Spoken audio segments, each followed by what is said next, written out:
So we're now in the city of Melbourne, right in the heart of the city, down by the river here, and Newcastle United fans will meet. There's a huge event at the Crown Casino tonight, and Newcastle fans will be there in force. Shola Ameobi is going to be there as well, and some other club officials, so it's going to be interesting to see what is said. But this is the scene in the city this evening.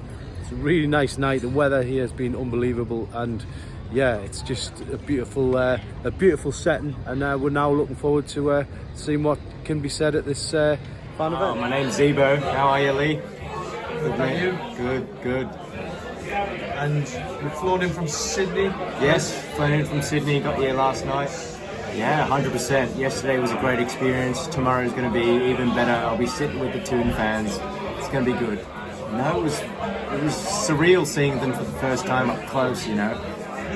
Like, when you spend your whole fan kind of life seeing them on the television, it's quite different when you see them up close and personal. And when they came around for the lap of honour at the end, it was just a cherry on the cake. Well, they've definitely shown us the respect that has been missing for a long time. They brought their first team, and you know, earlier today we saw Shola Ameobi. He stayed around until everyone got their autographs, everyone got their photos. And it was just such a great moment. They've shown us the respect that I think we've earned here in Australia. Yeah, it's been amazing, yeah. And I understand the criticism. These guys are tired. They've played a full sports season. I mean, I'm no professional athlete, but it has to be tiring, and we do appreciate them for it. I'm Evan from Singapore. I'm here to watch the match. Last night was very emotional, seeing the team.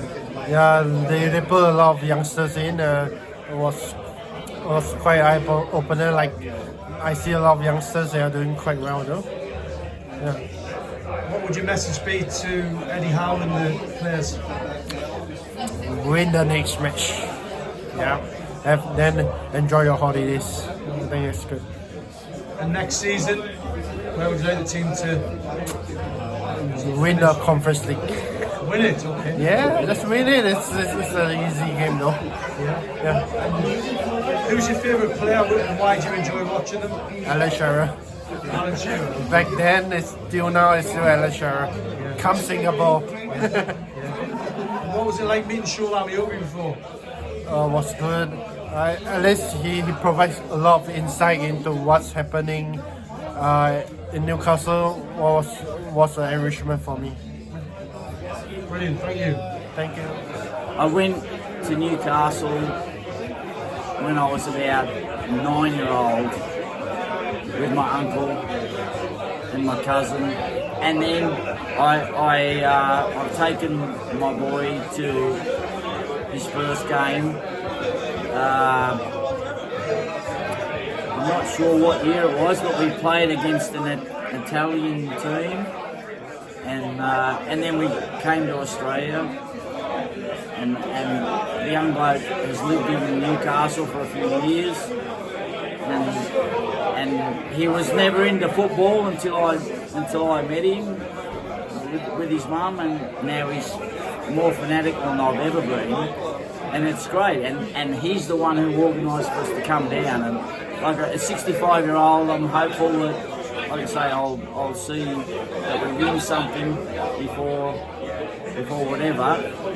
And yeah, after listening to Shola tonight, that was just so good. To be at MCG last night was so good.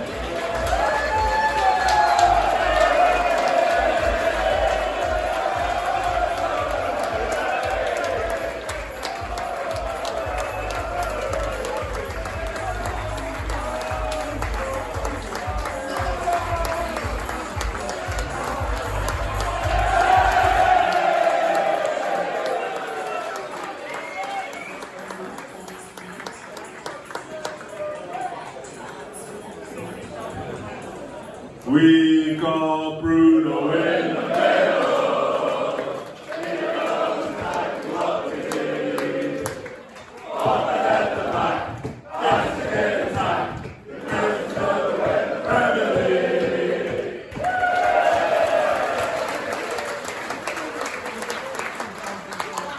League.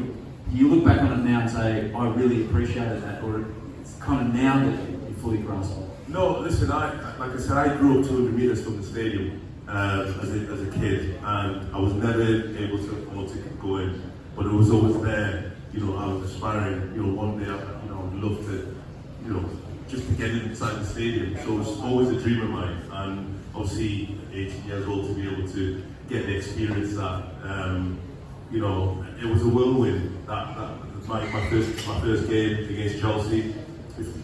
You know, a lot of you know, I had not trained with the first team. I met the first team players the day before my first game. How did that come about? How did that happen? I'm still trying to figure it out to this day. No, you know, famously at the time, I think we had signed Carl Ford. He got injured. He did his knee. Alan was out. I think they famously tried to sign a few players before the deadline.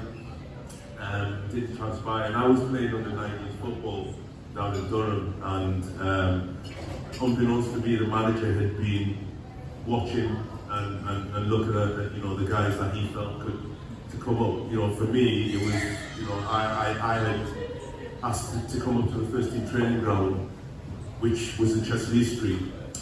Went up there, met the first team for the first time, trained for the first time with them, and so Bobby was like, you're going to be in Manchester Squad tomorrow. And then you can imagine the shock on my face, you know, being able to train with the first team for the first time and then saying, you know, I want you to be part of the squad. So I didn't have time to think. If I had time to think, it probably would have gone very differently. You know, on the Saturday, you know, being part of the squad was a dream come true.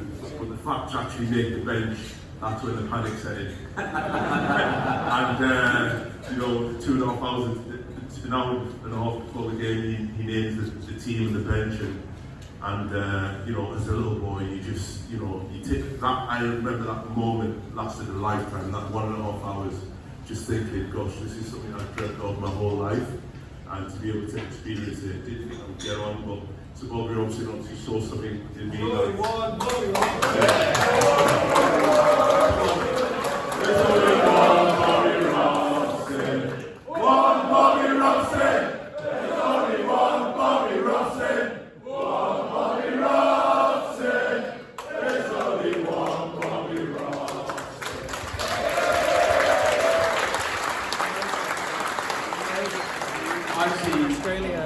Should start again, yeah? Yeah, start again. Hi, so my name is Ricky. I'm from Melbourne. I'm actually a doctor that works in Australia.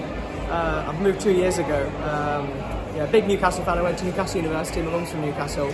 And I thought I'd never see my team again until I went back to England. And then suddenly, Newcastle picked Australia. And I thought, okay, fine. And I looked and it was Melbourne. I was almost in tears. So I thought, the next time I'll see them is just back home. So it's just been mesmerising. I've seen people that are crying, and I was almost crying as well. Just to see my team that, you know, I love inside out, just in my backyard. So thank you to Lee as well, coming here for showing how much fans there are in Australia. I've been to a few events like the Carabao Cup final, and I already knew the passion was huge. This has just brought even more fans. So thank you all. Yeah, just finally, what's your message for Eddie Howe and the players? You know, I've got a lot of fans that are not Newcastle fans, and they downgrade Eddie Howe. I know how hard he works. He's all about the stats. He says he isn't too much, but we know how much he looks into it, and how he also looks at players like personalities and how hard they work. And he's done an amazing job. This year was quite unique, and it was quite hard for his fans because we felt like we couldn't represent ourselves well because we had so many injuries. You know, like we've got Joe Linton and players like this that we love. We just couldn't even show what they were. You know. So it was quite emotional even during the season because like people are downgrading us, but we're in the Champions League, got the hardest group that I've ever seen. Did still well, but people think we did bad because we finished bottom, but little did they know that the littlest decisions made us go from second, first to bottom. But it was amazing. And Eddie Howe, I think he'll do amazing. I mean, Tosin and Lloyd Kelly are potentially coming in at the start, so let's get some more signings, and it's just a steady rise up. And we accept Conference League this year, I think. I'm even a fan that's highly accepting, but I'm accepting of that. But if this was next year and the year after, it might be a different story. But overall, I love Eddie Howe, and hopefully one day he'll be an England manager. Thanks for your time. Thank you. Away the lads!